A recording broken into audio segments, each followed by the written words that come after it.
What if you fell asleep at 19 and woke up at 31, but remembered everything? Not just who you were, but who did this to you. The sounds, the face, the fear. The moment your life stopped. This is not science fiction. This is the real, terrifying, and mind-blowing story of Ethan Miller, a young man who vanished into darkness for 12 years and came back with secrets no one wanted revealed. You won't believe the twists, and you won't see the ending coming. Stick with us to the very end, and don't forget to like, share, and subscribe, because what you're about to hear will leave you speechless. March 3rd, 2013, Portland, Oregon. It was a rainy night, the kind where everything feels a little off.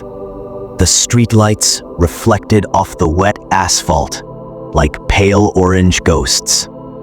Ethan Miller was a 19-year-old sophomore studying architecture at the University of Oregon. Smart, driven, soft-spoken. His classmates called him the quiet sketcher because he'd always be found with a notepad in hand, drawing arches and spirals, bridges and spires, even during parties. That night, he attended a birthday party for his best friend, Jordan. Nothing wild, just a few friends, some pizza, old rock songs playing softly in the background. But Ethan wasn't himself. He kept glancing at his phone, expecting something or someone. He had recently started seeing someone, Claire, a barista from a coffee shop near campus. Their connection had been instant. Conversations turned into long walks. She was supposed to meet him at the party, but never showed up. His last text to her, "Everything okay?" At 1:04 a.m., Ethan left the party. Dashcam footage, later retrieved from a nearby traffic light, showed his car turning right at an intersection. After that, he vanished. When Ethan's mother, Lauren, woke up the next morning and saw no sign of him, she assumed he stayed at Jordan's. But when Jordan called at 10 a.m. asking if Ethan had made it home, her heart sank. She called Ethan. No response. Texted. Nothing. By noon, she was at the police station. Detectives canvassed the area. They checked traffic cams, pinged Ethan's phone. It had last pinged near a construction site at the edge of town, an abandoned mall redevelopment project. Officers went there and found the car. Doors unlocked, keys still in the ignition. The driver's seat was warm. There were no signs of a struggle, no fingerprints beyond Ethan's, no blood, no witnesses. The lead detective on the case, Donna Morales, said later it was like he stepped out of his car and just disappeared into the air. Lauren Miller refused to give up. For years, she kept Ethan's room untouched. Every birthday, she lit a candle. Every holiday, she set an extra plate. She organized community searches, hired private investigators, went on news shows, pleaded to the public. At night, she'd lie awake, whispering into the darkness, "Please come home, baby." And then one morning, 12 years later, the phone rang.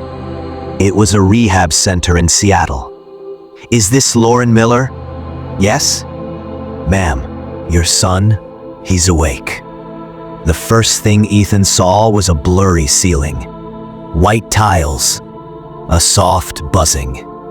He blinked, moved his eyes. Panic set in.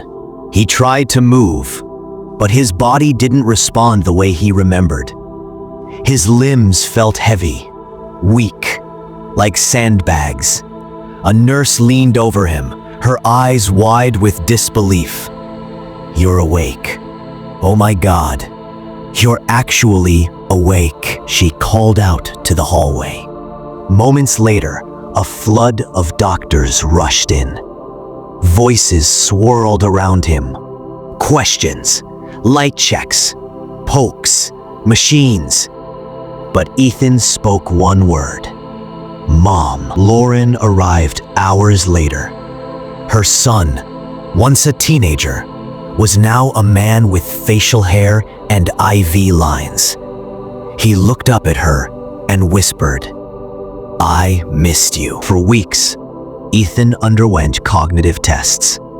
Therapists and neurologists were amazed by his clarity. He could recount childhood memories, college exams, even jokes his roommate once told. But he also remembered darker things. A man with gloves, cold hands, a windowless room, the hum of a generator. Ethan drew floor plans of the room. There was a narrow table, a single light, a door with 3 locks. He even remembered a ticking sound every night. Perhaps a timed IV? He remembered a song, always the same. "You are my sunshine," but warped. Slow down.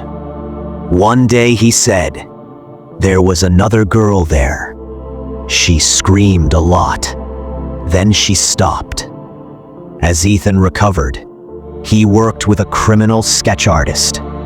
After multiple sessions, the image was clear. A middle-aged man, salt and pepper hair, a scar above his eyebrow. Detective Morales was stunned. That's Dr. Ray Carver.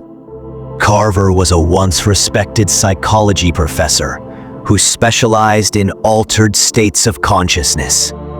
He had published papers on lucid dreaming and human consciousness thresholds. But after controversy surrounding his human subject trials in 2014, he resigned. Ethan had once attended a guest lecture by Carver. That night, the night he disappeared.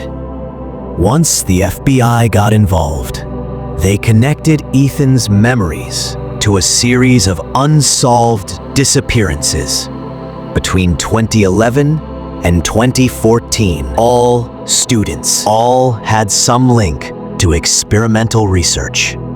Carver, it turned out, had filed patents for experimental sedation equipment, but none were approved. His research was deemed unethical and dangerous. But what if he tested them anyway? When agents raided the cabin Ethan described, they found a narrow, claustrophobic basement.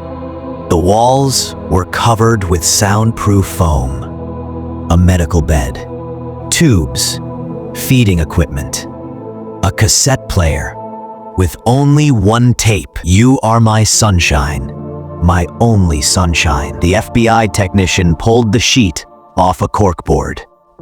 Dozens of Polaroids. Ethan, others, notes in tight handwriting. It was a lab, a prison, a human experiment. 2 months after the cabin raid, Lauren Miller received a plain envelope. Inside, a single photo of Ethan in his coma.